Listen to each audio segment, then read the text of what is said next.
Hello everyone, here at Colney, myself, Paddy Davitt, after another press conference. They're coming thick and fast, Pad. Graham Dorran's Alec Neil in front of us today. It's quite low key, wasn't it? Yeah, it was, but I thought it was some good stuff from the manager, and Dorran's obviously, but specifically from the manager, just in terms of, some pretty candid stuff I thought about the mindset of that set of players. Which was basically in response to my question that, he questioned the attitude for the first 45 at Barnsley, and we were questioning a complacent streak previously when they'd won 7 and 8.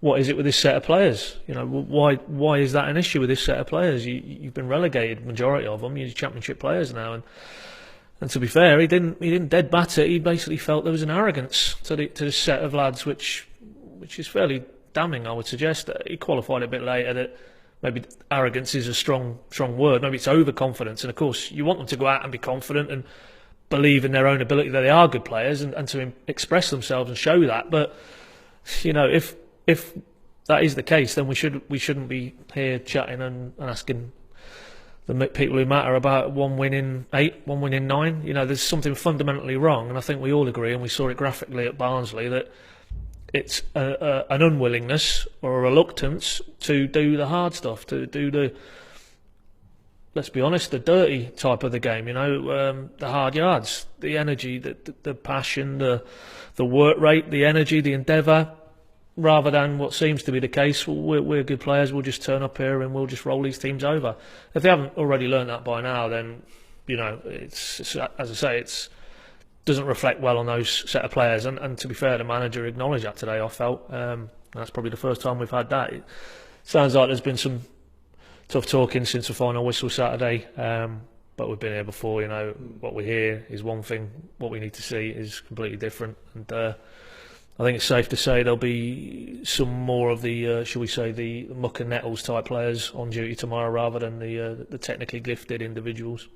Although it's interesting, he picked up on, because I was sort of quizzing him on the fact they seemed to be in a similar mindset to what they were before he came in, and how he changes that. He mentioned that there didn't seem to be much urgency about the situation. I guess almost like it will come good, we're good enough, we will go up, it will be all right, which I thought was a fair point, and you'd like to think that gets drilled into them, because clearly when Alec came in originally, they knew that the situation was desperate, and he helped fuel them getting on with it, basically. Yeah, totally agree. It's almost like it's gone full circle, isn't it? And the situation they face now isn't all that dissimilar to the one he inherited when he replaced Neil Adams. And my take on it would be, why are we in this situation? Why do these players not?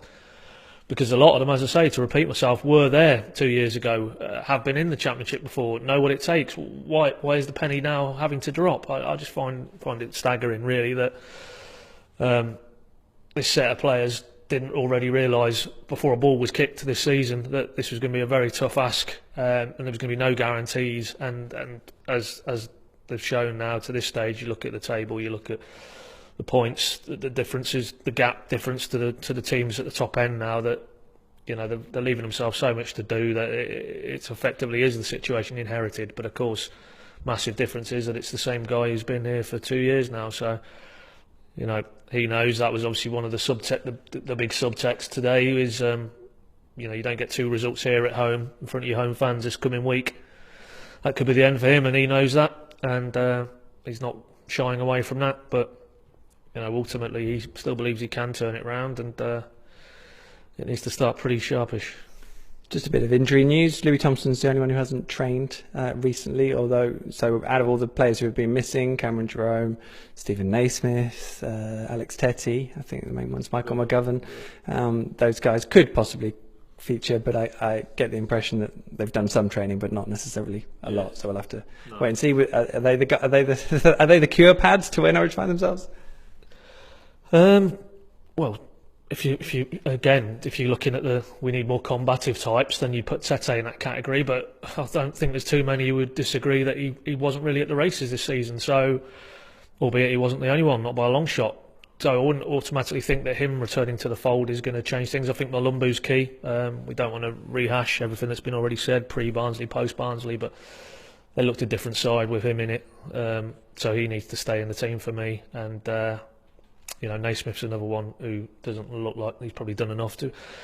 I think you need to go with as much certainty as you can now when it comes to team selection for Tuesday night. And if there are lads who have done a bit of training but not quite, do you want to throw them into what we all know is going to be a very tense, fraught occasion? So no, I think personally I'd like to see a change at centre back. I think it's time for Closer to come back in, because those two lads, every game now they're offering up a mistake or two, and it's usually ending in a goal. So that's where I'd like to see some changes made. And then, further forward, I don't think he'll tinker too much, albeit from the team who finished on Saturday. Hopefully not the team who started. Yeah, you learn your lessons. I wouldn't disagree with any of that. Okay, well, Pinken.com for all the build-up, and of course Pinken.com for live coverage, and the same places for all the fallout. We'll just have to see if it's a brutal fallout or happy fallout. Who knows? Thanks for watching.